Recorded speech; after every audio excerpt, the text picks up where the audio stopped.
Do you think that Slipknot and Mushroom Head will ever play a song, like a show together? Slipknot doesn't play nice with everyone. Behind the masks and mayhem, Corey Taylor and the crew have burned bridges with some massive bands, and the reasons are absolutely brutal.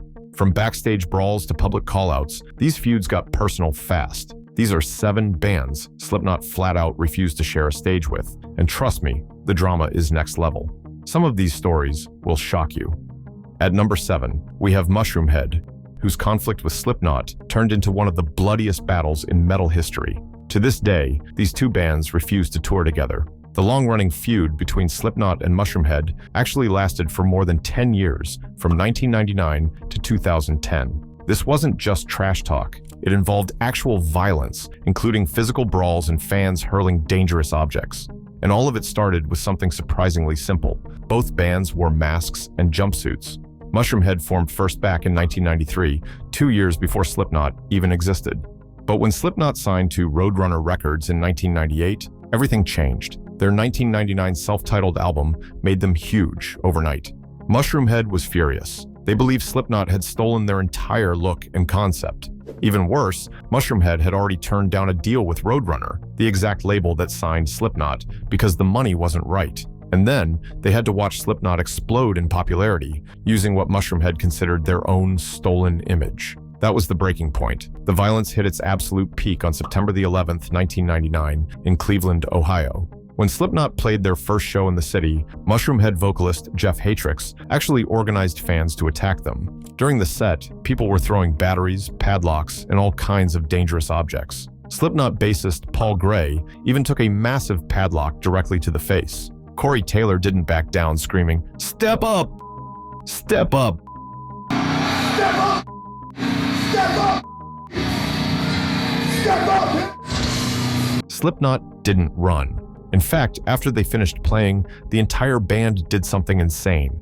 They took off their masks and jumped into the crowd to fight back. Paul Gray later explained this incident by saying, "Me and Jim jumped off stage and took our masks off and started swinging at people." Crew members from Machine Head and Amen joined the fight, and one of Slipknot's drum techs got maced by police and arrested. Years later, Jeff Hatrix finally admitted the truth. He was the one who painted signs saying, "Cleveland supports Mushroom Head," and welcomed Slipknot by yelling, "Welcome to Cleveland!" And the insults didn't stop after that. Mushroom Head drummer Steve Felton took his shot, saying, "Corey Taylor says you cannot kill what you did not create. Maybe so, but I guess you can sure as fuck sell what you stole." By 2007, they were calling Slipknot frauds, NSYNC of heavy metal. Corey Taylor answered with pure rage. In 2002, he said, "I'll go to Cleveland and grab every one of them by their stupid masks. I'll put a knee to their faces until they pass out from loss of blood." Slipknot defended themselves, saying they never even knew Mushroom Head existed. Original vocalist Anders Kolsefny claimed that without the internet at the time, they'd never heard of the Cleveland band. They said their real mask inspiration came from Mr. Bungle, not Mushroom Head. But everything changed on May the 24th, 2010. Slipknot bassist Paul Gray died from an accidental overdose at just 38 years old. And in that moment, Mushroom Head realized how meaningless the feud had been. They immediately posted a message on MySpace. "R.I.P. Paul Gray. This feud needs to end. Much love and respect to the guys in Slipknot." The death of a founding member ended a decade of pointless violence. In 2023, Steve Felton looked back on it with regret, admitting they spent too much time complaining about Slipknot for nothing. Ultimately, it took a tragedy to finally put an end to one of metal's most brutal and senseless wars. At number 6, we have Nickelback. The feud with Nickelback stands as Corey Taylor's longest-running verbal war. This conflict lasted 15 years, from 2002 to 2017. The feud began in 2002 when both Slipknot and Nickelback were signed to Roadrunner Records. Taylor became furious that the label prioritized Nickelback over Slipknot. He told Rock's Sound magazine, "I'm glad they could use our money to make Nickelback happy." Taylor called Nickelback frontman Chad Kroeger Shaggy from Scooby-Doo. He described the entire band as pretty boys who did not deserve success. Taylor added, "Roadrunner took all the Slipknot money and gave it to Nickelback to sign them." The feud stayed quiet for many years until June 2017. That is when Chad Kroeger gave an interview that restarted the war. Kroeger launched attacks on both of Taylor's bands, Slipknot and Stone Sour. About Stone Sour, Kroeger said something brutal. He said, "They're trying to be Nickelback. Corey Taylor has said some really nasty things about me before." Then Kroger challenged Taylor directly. He said, "He talks about how easy it is to write a hit song. Well, show me, write one. I have yet to hear one." Kroger finished his stone-sour insult by saying, "They're okay, but they're not as good as Nickelback. They sound like Nickelback light." Kroger also attacked Slipknot's use of masks on stage. He said, "They had to put on masks and jump around. How good can your music be if you've got to beat each other up on stage?" He continued, "How good can it be if you throw up in your own masks every night?" Then Kroger made his main point about Slipknot. He said, "Music shouldn't come with a gimmick. Music should just be music." On June 19th, 2017, Corey Taylor responded on Arizona radio. His response became legendary for its brutal personal insults. Taylor said, "I've never said it was easy to write a hit song. I don't know what the hell planet he's living on. Apparently it's planet Kroger, and there must be good weed there because he's an idiot." Then came Taylor's most famous line from the entire feud.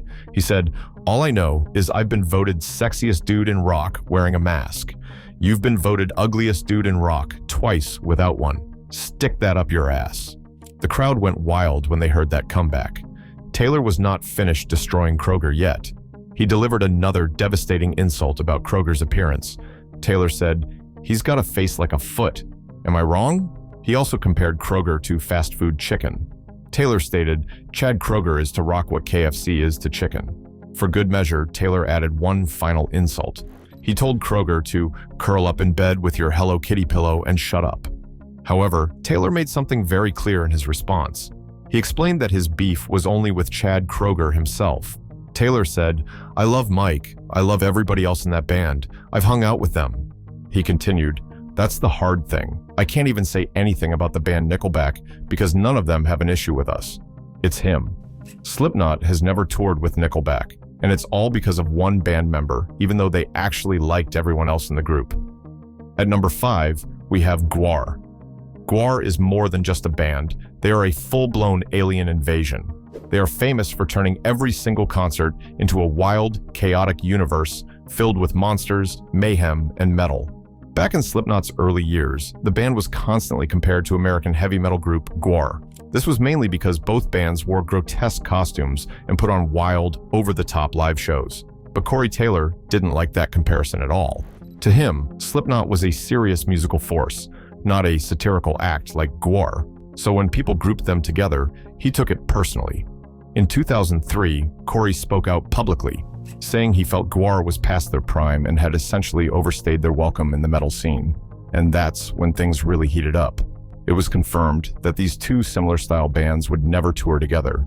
Gwar's frontman, Odaris Irungus, who according to the character's backstory is 50 billion years older than the universe itself, fired back at Slipknot's Corey Taylor in early 2003. Odaris mocked Taylor as a big baby for his piss-assed sulky bullshit, calling him sulky, whiny, and immature. He said, "It delights me to no end that you think Gwar sucks. Maybe you can whine about it some more and we can get some free publicity." He added the key line, "A ninny placed on a podium is a ninny nonetheless." A few years later, in 2007, Gwar's Dave Brockie, who portrayed Odaris, gave an interview and doubled down. He joked that Slipknot was basically a Gwar tribute band. He also made fun of Corey again for complaining about how hot his stage outfit was. But even with all the shots fired, Brockie did give Slipknot a little credit. He said he appreciated their costumes and saw no reason to tear down what other bands were doing. At the core of it, this entire feud came from Slipknot, trying to break away from the idea that they were just another costume band. Corey wanted the world to take Slipknot seriously, not just for their masks, but for their musicianship and intensity. But Gwar had been doing the costume and character thing since the 1980s, long before Slipknot ever formed, and they weren't about to let anyone dismiss their legacy. Sadly, Dave Brockie passed away from an overdose in 2014. But this feud remains one of the most memorable clashes in metal history, rooted in image, identity, legitimacy, and ultimately, the fight for respect. At number 4, we have the Coal Chamber. Back in 1999, Coal Chamber actually headlined their own tour, which they called Livin' La Vida Loco. As a support act, Slipknot performed with Machine Head and the band Amen. However, something totally unexpected began to happen during the run of the tour. Slipknot was rapidly becoming more popular than the headliners. Fans were leaving venues after Slipknot's set ended. They did not stay to watch Coal Chamber perform. This created massive tension between the two bands. Coal Chamber felt threatened by Slipknot's explosive popularity. The situation got so bad that Coal Chamber attempted to kick Slipknot off the tour completely. They wanted Slipknot gone before they made Coal Chamber look even worse. But manager Sharon Osbourne stopped them from removing Slipknot. The tour had to continue with both bands despite the growing tension. Coal Chamber then started using tactics to limit Slipknot's impact. Corey Taylor later referred to Coal Chamber as dick headliners because of their behavior. Coal Chamber went so far as to put countdown clocks directly on the stage, showing Slipknot exactly how much time they had remaining to perform. Taylor said, "When we were first starting out, they would stick clocks right in the front of our stage. This happened even though 3/4 of the crowd was there to see us." This conflict became a major turning point in Slipknot's career. It forced them to recognize their own popularity and power. They realized they had outgrown the support slot. Slipknot started headlining their own tours after this experience. After that, Slipknot made a firm decision they would never tour with lesser-known bands like Coal Chamber again. The Coal Chamber feud was primarily professional rather than deeply personal. Coal Chamber simply could not handle being overshadowed by their opening band. At number 3, we have Machine Gun Kelly.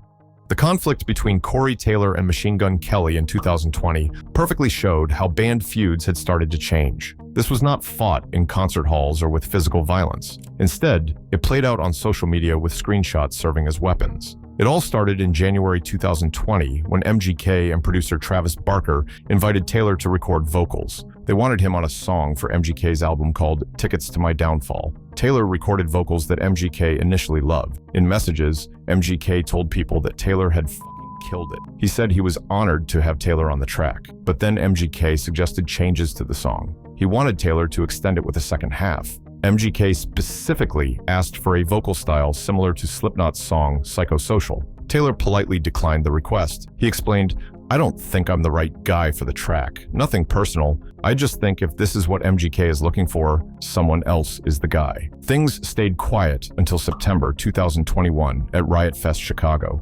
MGK performed on the Radical stage while Slipknot headlined the main Riot stage. MGK took shots at Slipknot from his stage during his performance. He told his crowd, "Hey, you want to know what I'm really happy that I'm not doing? Being 50 years old wearing a fucking weird mask on a stage?" Then he added, "Turn the lights up. Let me see who chose to be here instead of with all the old weird dudes with masks." The insults were clearly directed at Slipknot, who was performing nearby. On September the 20th, 2021, MGK escalated everything on Twitter. He wrote a tweet that completely changed the story. MGK claimed, "Corey did a verse for a song on Tickets to My Downfall album. It was fucking terrible, so I didn't use it." He got mad about it and talked shit to a magazine. MGK was saying that he rejected Taylor's vocals because they were bad. He added, "Just admit he's bitter," to finish his tweet. This version made Taylor look rejected and angry. Approximately 1 hour later, Corey Taylor destroyed MGK's entire story. Taylor posted email screenshots that showed the real truth. The receipts showed Travis Barker's email confirming that MGK said Taylor killed it. Another email showed MGK was honored that Taylor was on the track. Taylor's response email proved he politely declined the collaboration. The screenshots made it clear that Taylor said no to them, not the other way around. Taylor wrote as a caption, "I don't like people airing private shit like a child. So this is all I'll say. I didn't do the track because I don't like when people try to write for me. I said no to them." He added the hashtag receipts to emphasize he had proof. Taylor finished by saying, "This is all I'm going to say about it." In his October 2024 Hot Ones interview, Taylor ranked MGK in the middle of his 3 feuds. He put MGK at number 2 out of 3. Taylor showed more maturity when discussing the conflict. At number 2, we have Imagine Dragons. Corey Taylor once called Imagine Dragons the most hated band in the industry, which of course meant that touring together was off the table. Corey Taylor's attack on Imagine Dragons was different from his other feuds. This one was mostly one-sided, with Taylor making the insults. The Slipknot frontman publicly declared that Imagine Dragons had replaced Nickelback as rock's most hated band. On February the 20th, 2019, Taylor appeared on Jonesy's Jukebox radio show. He made his feelings about Imagine Dragons very clear to listeners. Taylor said, "They are passing the baton to Imagine Dragons right now, and I love it. They're awful, so that's cool." He laughed as he said it. Then Taylor added a personal touch. He said, "And they're from Vegas, so I'm gonna go home to protest. Can't show my face in this town now." Taylor lives in Las Vegas, which is also Imagine Dragons' hometown. His bassist, Jason Christopher, joined in the insults. He called Imagine Dragons the hipster Nickelback during the same interview. Taylor knew the media would react strongly. He said, "Be prepared for this to turn into 20 clickbait news stories though, by the way." About 1 week later, on February the 28th, 2019, something unexpected happened. Imagine Dragons frontman Dan Reynolds posted a long Instagram statement. The post addressed Corey Taylor and several other musicians who had insulted his band. Reynolds wrote something deeply personal and emotional. He said, "For a decade now, I've dealt with critics and other bands saying extremely harsh things about my band." Reynolds explained these were not fair criticisms he could learn from. He called them actual clickbait horseshit filled with vile and hate. Reynolds revealed the personal cost of these attacks. He wrote, "I've stood silently and taken it for years. It has added to the depression I've dealt with since youth." Reynolds continued with something that hit harder than any insult. He talked about worrying how these attacks affect fans. He wrote about hating the thought that his words could make a kid feel not cool for listening to Imagine Dragons. Reynolds worried his own children would get made fun of as they grew older. People might mock them because someone thinks their dad's band is not cool. Then Reynolds addressed the musicians directly. He said, "I've gotten over the fact that guys in other bands feel a need to talk badly about my band for whatever reason." Reynolds said he did not feel anger towards them. Instead, he felt more of a sadness that this industry embraces, even celebrates this mentality. Reynolds finished his statement with a wish for the music industry. He wrote, "I wish it felt like a place where artists stood by each other and supported one another. This should happen regardless of our different tastes and voices." His response made many people think about how musicians treat each other publicly. The emotional honesty about depression and worry for his children changed the conversation. Corey Taylor responded on his own social media but did not apologize. He wrote, "As long as people are stupid, letting salacious headlines do their thinking for them, there will always be controversy." Taylor added, "Do some research and find the truth. You'll feel better and look less ridiculous." He finished with the hashtag #GuiltFreeHere. And coming in at number 1, we have Limp Bizkit. This conflict was so intense, it actually involved actual death threats made live on television. The feud between Slipknot and Limp Bizkit became nu metal's biggest ego battle. It pitted two of the loudest mouths in rock music against each other. Both Corey Taylor and Fred Durst loved talking trash, but because neither one would back down, they made the definitive choice to never tour together. The conflict started in 1999 during Ozfest, when Taylor did something that angered many bands. He publicly burned magazines that featured Korn drummer David Silveria in Calvin Klein modeling campaigns. Taylor thought musicians doing fashion modeling meant they were selling out.